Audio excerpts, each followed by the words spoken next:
राधे राधे। अब हम करने वाले कान्हा राधा का श्रृंगार तो शुरू करते हैं। वहाँ भी तो लोगों की हानि हुई होगी। अब वो अपने आनंद से कोई खा रहा है, कोई पी रहा है, कोई घूम रहा है, कोई बात कर, कब कहाँ क्या हो जाए, इसका नाम मृत्यु लोक है, बड़ा भयावह है। इसलिए भगवान का नाम जब करना। यश पंडित जी, राधे राधे महाराज जी। महाराज जी, हमने आपके मुख से शरणागति के बारे में काफी सुना है और समझा भी है, लेकिन कहीं ना कहीं मन को लगता है कि मैं पूर्ण रूप से शरणागत नहीं हूँ। तो हम मन, कर्म और वचन तीनों से पूर्ण शरणागत कैसे हो सकते हैं? भगवान के पावन चरित्रों को सुनो, भक्तों के पावन चरित्रों को सुनो और नाम जप करो। नाम जप से सब ठीक हो जाएगा। नाम जप मन की गंदी बातों को निकालता है। भजन करते समय देखना, जब आप नाम जप करोगे तो गंदी गंदी बातें निकलती हैं। उसको लगता है कि यार जब हम भजन नहीं करते थे तब शांति थी, अब भजन करते हैं तो बड़ी अशांति हो रही। अशांति नहीं हो रही, मन की गंदगी निकल रही। और निर्मल मन भगवान के चरणों में लगता है, मलिन मन माया में लगता है। इसलिए नाम जप करो, भगवान के पावन चरित्र सुनो, भगवान की लीला कथा सुन करके उसका मनन करो। राम जी ने ये किया, कृष्ण जी ने ये किया, तो उस मनन से हमारे मन का मार्जन होता है, उसकी अपवित्रता नष्ट होती है। जब हम संसार की बातों का मनन करते हैं तो मन अपवित्र होता है, और जब परम पवित्र भगवान की बातों का मनन करते हैं तो मन पवित्र होता है। तो हम संतों के चरित्र, भक्तों के चरित्र, भगवान के चरित्र कहें, सुने और नाम जप करें। इससे हमारा मन पवित्र होगा, भगवान के शरण में हो जाएगा, पक्का हो जाएगा। तुम चिंता ना करो, बस नाम जप करो। संशय बना रहे, कह रहे कि नाम जप करके भी संशय बना रहे। जब तक मलिन मन है तब तक संशय बुद्धि में होता रहेगा, और जहां निर्मलता आई तो विश्वास बढ़ता है, संशय नहीं। मम भरोस ही हरस न दीना, भगवान के चरणों का पूरा भरोसा, हृदय में कोई भी न हर्ष न शोक, बड़ा आनंदमय जीवन होता है। भगवान की शरण में रहने से कोई भय नहीं, कोई संशय नहीं। जब तक मन मलिन है तब तक संशय होता है। दृढ़ विश्वास, भगवान के चरणों में दृढ़ विश्वास हो जाता है पवित्र मन होने पर, और पवित्र मन में संशय बना रहता है। और संशय जब तक रहता है तब तक ठीक नहीं रहता। संशय आत्मा भी नश्यति, संशय ठीक बात नहीं है। दृढ़ विश्वास करो, हम भगवान के हैं, भगवान हमारे हैं, हम जैसे भी हैं अपने भगवान को समर्पित है। ये तभी आएगा जब भजन करो। ज्योति गुजरात से। राधे राधे महाराज जी, किसी व्यक्ति से राग, मोह या शक्ति की भावना में क्या अंतर या भेद है?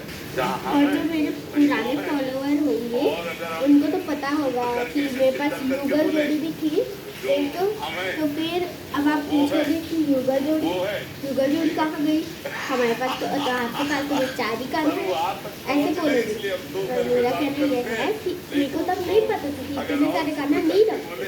फिर जब मेरे को पता चला ना तो फिर मैंने उनको अलग से अच्छे से विराजमान कर दिया, और उनका पूजा बस करते हैं, और उनको श्रृंगार विंगार कभी कभी कर देते हैं और कुछ नहीं करते। फिर तब से मेरे बस यही है। सुनो, आप कभी ये मत मानना कि भगवान अलग अलग है। हम 4 मूर्ति रखेंगे तो 4 भगवान नहीं हो जाएंगे, भगवान एक ही रहेंगे, पर भाव अलग रहते हैं। बलवान और भक्त बनाना है या राष्ट्र भक्त बनाना है तो आपको एक निर्णय लेना पड़ेगा कि जिस दिन से गर्भ रह जाए उस दिन से ब्रह्मचर्य चालू कर दे। पति पत्नी दोनों ब्रह्मचर्य का पोषण करें जब तक वो बालक जन्म न ले ले। ये शौच, ये पवित्रता के अंतर्गत आएगा।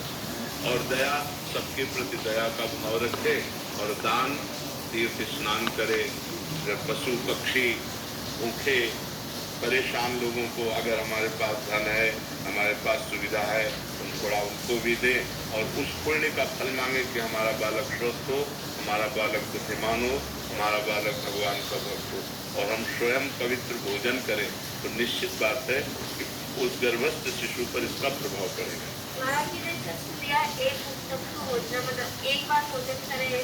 नहीं, बच्चे की पुष्टता के लिए आयुर्वेद सिद्धांत के अनुसार भोजन करना चाहिए। जो हमारा शरीर स्वस्थता के नियम उसके अनुसार भोजन। अब एक बार अगर भोजन पाओगे तो बालक दुर्बल नहीं होगा, क्योंकि वो माँ से ही तो पुष्ट होता है।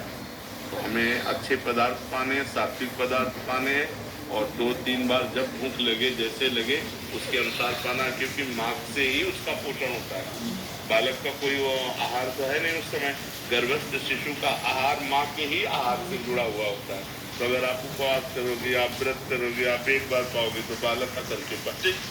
प्रणाम सुनो, भगवान का नाम समस्त पापों का नाश कर देता है। नाम जप करो, इससे ठीक है। कोई बेचते हैं तो बच्चे या फिर जो तंबाकू वगैरह बेचते हैं, जो व्यापारी जो सही क्या चीज? एक तंबाकू की खेती करते हैं, हमारे वहाँ पे वही चलता है। हाँ, वैसे तंबाकू कोई हिंसात्मक वस्तु नहीं, हम मांस को लेकर बात की है, जैसे मांस से लेकर के बेचे। तंबाकू कोई हिंसक वस्तु नहीं है कि तंबाकू से आपकी कोई हिंसा बने। तंबाकू कोई हिंसक, जैसे तंबाकू होती है ऐसे भांग होती है, ये व्यसन की चीजें हैं। इसमें सामने वाले का जीवन बर्बाद होता है, सामने वाले जीवन की हानि होती है। तो इसमें विशेष पाप नहीं है एक बेचने वाले को, क्योंकि इसमें लिखा हुआ है ये हानिकारक है। हाँ, तामसिक प्रवृत्ति वाला है, लेकिन इसमें वो ऐसी हिंसा नहीं जैसे मांस बेचने में। तंबाकू में वैसी हिंसा नहीं जैसे मांस बेचने में, मछली बेचने में।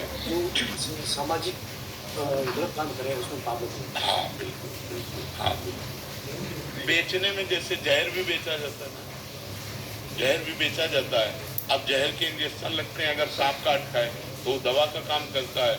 बहुत सी ऐसी चीजें हैं जो जहरीली बनती हैं और हमारे बहुत से रोगों के काम में आती हैं, बहुत से रोगों के काम में आती हैं।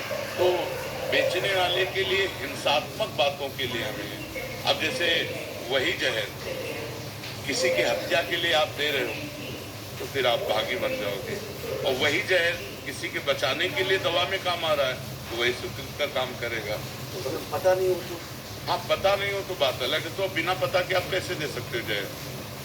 कोई जहर मांगे तो ऐसे कैसे भाई, उसके लिए तो हमें जानकारी चाहिए। आप क्यों लेगा? जब नींद की गोली के लिए है कि बिना डॉक्टर की अनुमति के आप नींद की गोली भी नहीं किसी को दे सकते, तो जहर कैसे दे सकते हो? बहुत रखी ले आजकल लोग सुचेता जी, राधे राधे महाराज जी। महाराज जी, हमने आपसे कई बार सुना है कि यदि हम सच्चे दिल से भगवान को याद करके किसी सही चीज पर ध्यान लगाकर अपना कर्म करें तो हमारे पास वो ताकत है कि हम अपना भाग्य बदल सकते हैं।